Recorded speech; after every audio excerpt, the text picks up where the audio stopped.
Hello and welcome to this special broadcast coming to you from the World Economic Forum's annual meeting here in Davos. I'm in the room that's been the hub for India for 4 years now.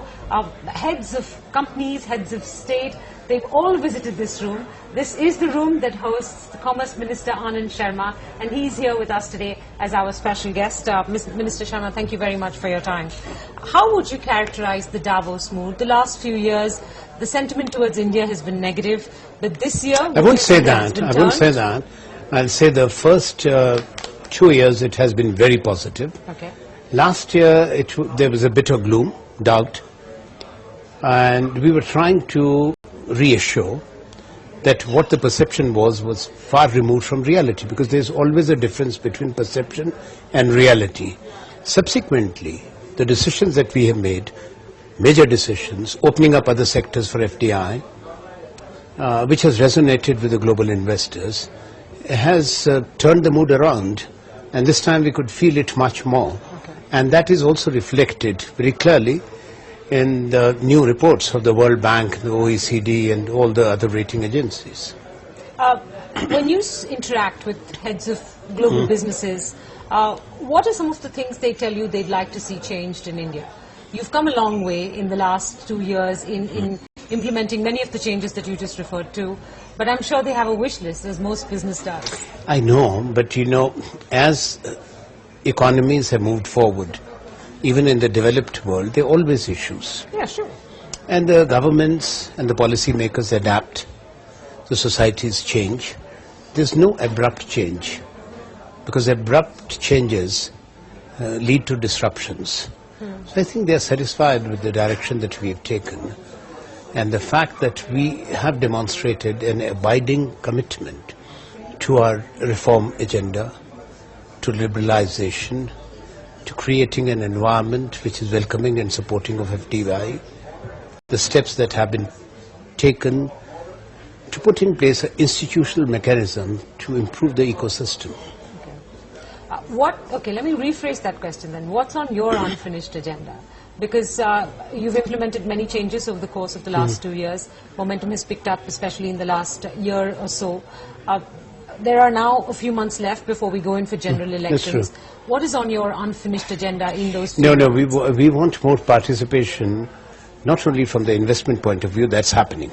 Because at no point of time there was any slackening, contrary to the perception. That's why I said perception and reality. We always remained the first three favored destination for foreign investors, even during the economic downturn. That position never changed. Now we are being rated by some of the new reports as the number one after opening up of civil aviation, defense, multi-brand and all, and telecom being raised, banking reforms having gone through. But I'm not concerned about whether we are number one or number two. The very fact is that we have throughout remained the first three. Secondly, what's important is that we are doing something which is not only important but will be transformative with regard to making India a manufacturing hub of the world, with the implementation of the national manufacturing policy, which will attract not only the investment but technologies, managerial expertise. 14 of these townships now, the cities of the future, have been approved, plus 2 electronic cities, 2 more may come in. So 18 new cities which are being built. That will change India and take the share of manufacturing in our GDP from a low of 16 to maybe 25-26% in a decade, and create 100 million jobs. I think that is what has connected with the world, that India is moving. What other major countries which transformed from being agrarian economies or low technology manufacturing, moving to the high end and exports-led growth, manufacturing and exports. Japan, Korea, Germany, China, now India. So if you'll allow me to examine that yes, a little you can. bit. I was talking to some manufacturing CEOs from India here in Davos. and they said the government's professed aim was to increase the share of manufacturing in GDP, but in the last couple of years, in fact, it's come down from 16%. So they were fairly dejected about that, if I may say so. Also, what's happened, for instance, with the national... I'm rather surprised with what you have said, because India never had a manufacturing policy. For the first time, you are creating a system in place of single window approval mechanism. Not creating, you have done it. Cities are not built overnight. It's not like ordering your morning cup of coffee. It takes time. But the fact is that you have put a policy in place. It is under implementation. It's not rolled out. It's being implemented on the ground. It's different from what India has ever done since independence. Here the issue of land stands at rest. These will be managed through an SPP. They'll be their own authorities. When did India do it? We have invoked a dormant article in the Constitution of the Republic of India, Article 243 QC1. I don't know whom you have been talking about, whether they have read the policy or the Constitution. No, I don't think they were referring to the policy. I think they were referring to the pre-policy last couple of years. No, the policy came out only on the 25th of October. Yes, I know. So I'm saying no, the pre-policy. The manufacturing decline is connected to a number of factors. We are referring to the policy which has resonated with the world. No, of course, I'm not taking You away see, from that in India, we have enough people who are always negative. Oh, I don't think that's it. I think it's just the ability to identify what will take us to the next level of growth. No, where India has come, it is only because of the vision.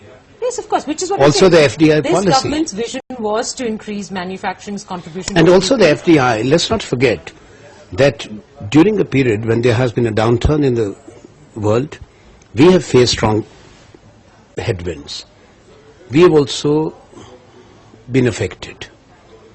From growing at 9% plus, we came down to 5%. This year we will grow hopefully at 6.2 and then go back to 7.4, 7.5 next year. But at the same time, we have demonstrated that we have resilience. We have capabilities. Now, people have to understand that during this period of last 4 years, post-economic crisis, financial crisis, when the capital flows ebbed, when there has been contraction in the global economy and also global trade to the tune of between 5 to 9.5%, we have attracted FDI of $176 billion US in 4 years. Sir, I don't think that anybody does not appreciate the difficult global context and the work that India has attempted to do. But as you will point out, there were high expectations from this government. Expectations, it's a partnership. Yes, of course. Industry also has to deliver. They cannot be spoon-fed. And I'll be very blunt about it. Sure. Because after all, from where are they getting it? They're also beneficiaries of the vision, the policies. Look at, it's a partnership. But sometimes there are unintended consequences to policy making, sir. For instance, if I was to draw even the briefest parallel between the national manufacturing policy or the NMIZ policy and what happened with SEZs. When the SEZ No, please don't confuse yourself. There's two entirely different. You can't compare manufacturing policy with SEZs. No, I'm not. I'm saying the unintended. No. It would be a fallacy even to go anywhere near that. Okay. NMP India, after the national manufacturing policy in 2011, India had only one industrial policy of 1956. So don't confuse manufacturing and industrial policy with SEZ. No, you were making a mistake there. These were not meant to be manufacturing cities. Actually, the only question I was putting to you was that the SEZ policy was attempting That's separate. That's a separate issue altogether. Exports out of India. Yes. And create these zones that would encourage and mobilize exports. And at some level, you know, they did become a land play more than anything else. And therefore, there not entirely, but yes, in some areas. And when the tax benefits fell off, you know, the charm of the SEZ policy diminished. So these are the unintended consequences I was talking about. Well, when you look at the exports from the SEZ, no, don't compare the two. Do you think? No, I think that it would be absolutely. It would be wrong. Okay. This means that you yourself have not read the national manufacturing. No, I'm known to be. No, you have not, because okay, you answer me now. You are questioning me. How is the land issue being addressed in the NMP? No, I'm not saying No, and let me answer you. Saying, can there be unintended consequences? You must answer me now. How the national manufacturing policy is addressing the land question? I'm not saying that at all. No, if you've read it, now let me elaborate. But I'm not saying let me help you. Let me help you. You did say. The issue here is different. How? Because the land is the equity of the state. These are being developed in partnership between the Government of India and the state governments. The Government of India's contribution is policy, Yes. plus the funding of the trunk infrastructure. Land will never be alienated It will continue to stay in the ownership of the state. of the state Yes, I and understand. on the lease cum rental basis. So how are you equating it with the SEZs? I'm not. I'm saying just like there were unintended No, consequences it's to the this SEZ comparison policy. So itself that was is the question I was fallacious. putting to you. saying No, it could is there wrong be- question. Because there are, I'm only reflecting to you, sir. I'm not invested in either SEZs or NMIZs. I'm reflecting to you some of the concerns that come up. No, in concerns conversation. are ill-informed. All right. So I take your point. I'm not saying no to that. I'm simply putting the question to you on that. Because policy making... I'm not referring to you. I have come across very well-informed business leaders who have actually never read it. They don't know what is Article 243 QC of the Constitution of the Republic of India, which was twice invoked by Jawaharlal Nehru as Prime Minister of India to build Chandigarh and then Gandhinagar. Now, if you talk to most of the industry leaders, they were totally unaware of that. They don't even know how we have put it together. We have to tell them. That's important. Okay, if I may put one more thing to you on this particular policy issue, and that is that the desire that had this come earlier, it could have helped cushion manufacturing in the worst of the global downturn. Between you and me, I assumed this responsibility in 2009, that is, during the period of the global downturn. All right.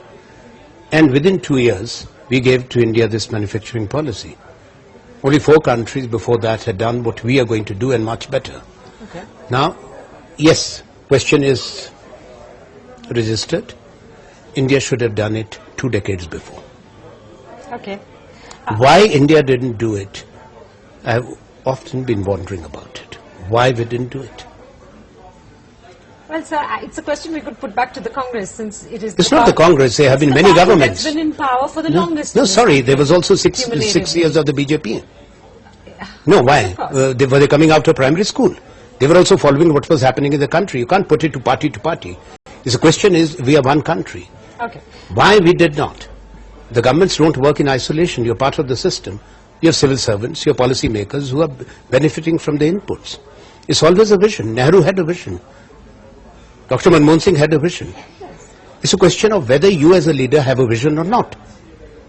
Okay. No, you referred to 2 decades ago, so therefore I made the reference... No, to I the Congress. only said 2 decades ago, India embarked on the policy of liberalization. Why you're not saying that 2 decades ago something was done which changed India? Oh, of course. I was only restricted to manufacturing. That was the first big push that India got, starting 1991. So, Well, India got the first big push after independence.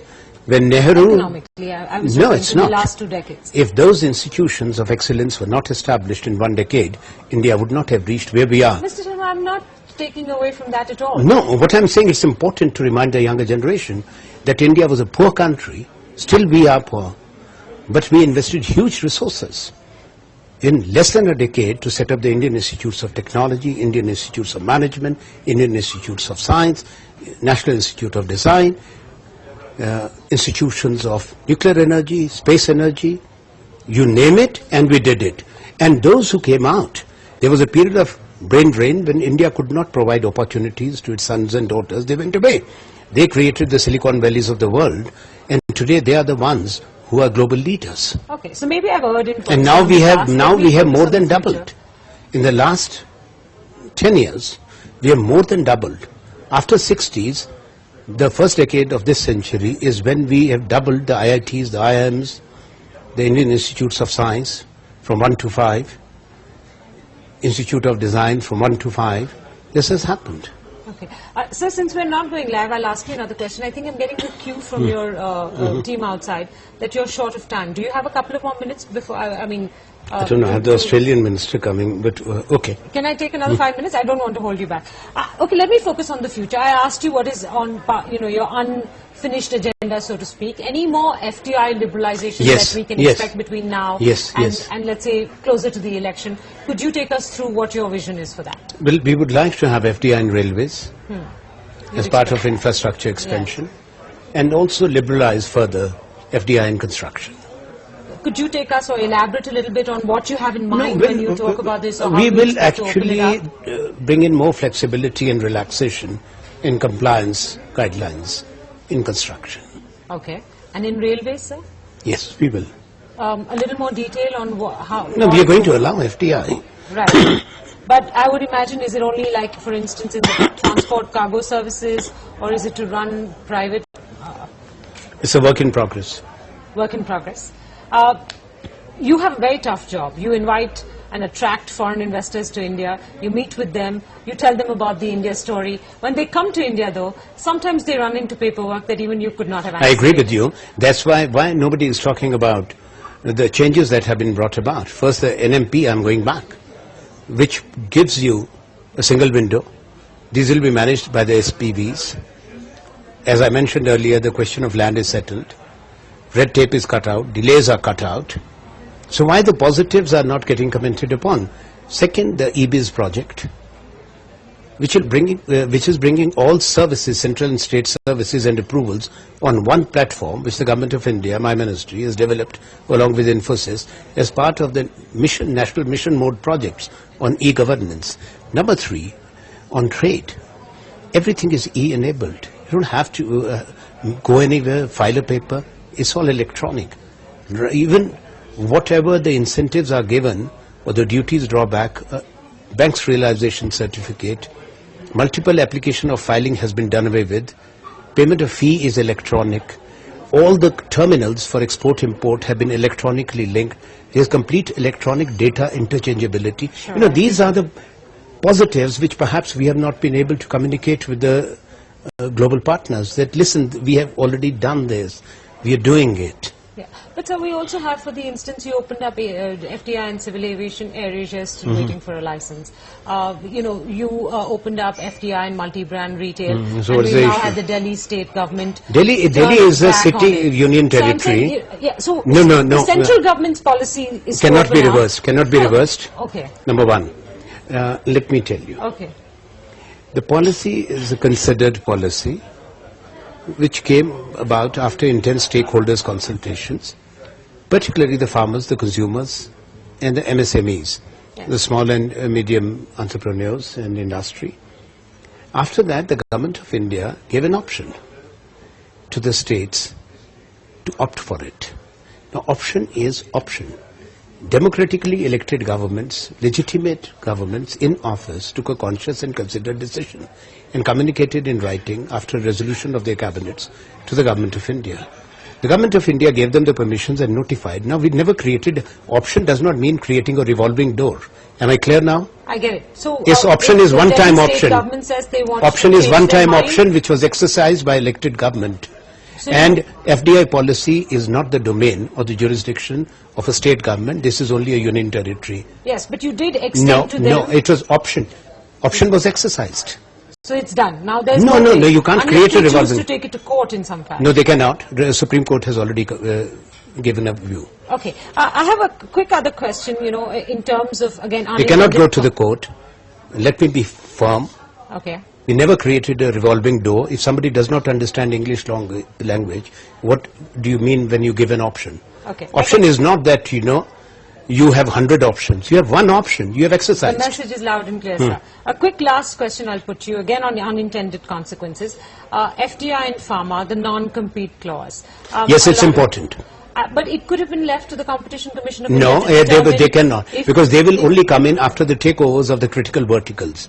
And we were seeing a situation where the Indian pharmaceutical industry has brought down the prices of medicines meant for life-threatening diseases. And we saw a very clear design. There was no R&D coming in. There was no expansion of manufacturing which was coming in. No further creation of jobs. I'm sorry, no counter-argument. No. The prices were going up. When it comes to the injectables in oncology, we have a list what was being taken over. Okay. And we won't allow that also, because it's the Indian pharmaceutical industry which is supporting the healthcare programs of 87 countries. You know, you're talking about 9,000 rupees for a critical oncology cancer injectable to 2 lakh rupees. Okay. And if the capacities you have built, R&D in which the public money has gone in, cannot just be taken over. And you are not bringing in any further value. That's why the non-compete clause has to be there. Tesco Trent, that was the first entry into multi-brand retail. Yes. But sir, when you saw the FAQs come out of the ministry, they seem to indicate that acquisition of brownfield front-end stores and multi-brand retail will not be allowed. And yet, when Tesco Trent came in, that FAQ No, it's the separate issue. It was that was the language. That is what I would say, that you also need to read what is the ownership and control definition when it comes to FDI. No. There's a new definition. New definition. So that permits it. Any downstream. Sir. If you see the FAQs that were put out earlier last year, they say very clearly that we will not permit brownfield acquisition. Listen, subsequently there have been changes. 1st of August, so Cabinet took decision. So these are Cabinet decisions. So why are you being frozen in the past of FAQs? Why you not? That was the last communication we had on the last communication was the Cabinet decision of 1st of August 2013. Okay, the FAQs seem to give out that impression, which is why we I'm sorry, Walmart but you should have read. Walmart had their problems with their Indian partner. Don't connect it to us. They have not faulted the policy. I'm not connecting. They've had their own problems back in America and here. Aviation, FTI and civil aviation, sir, there was some issue of 1 comma that may have ruled out, the ability of new joint ventures to take place. But so that didn't happen. Yeah, I know. It was a question of interpretation. Yeah, so that's what I'm saying. So, but my ministry's interpretation was very clear, and that has been accepted and upheld. Okay, so the only question I was putting to you is this. It is a continuum. Comma is not a break. The understanding of some of this continues to be confused. Well, some people are confused because they don't have understanding either of law or of language. Okay. I can't help them. All right. Last final question to you, Mr. Sharma. I'll make it quick. I know you have visitors waiting for you. And that is that, are you leaving Davos more positive about the way foreign investors look at India? Definitely. All right. We'll leave it there. Far more reassured. We appreciate the time you spent with us today. Thank you very much for it. Okay. Thank you. Thanks.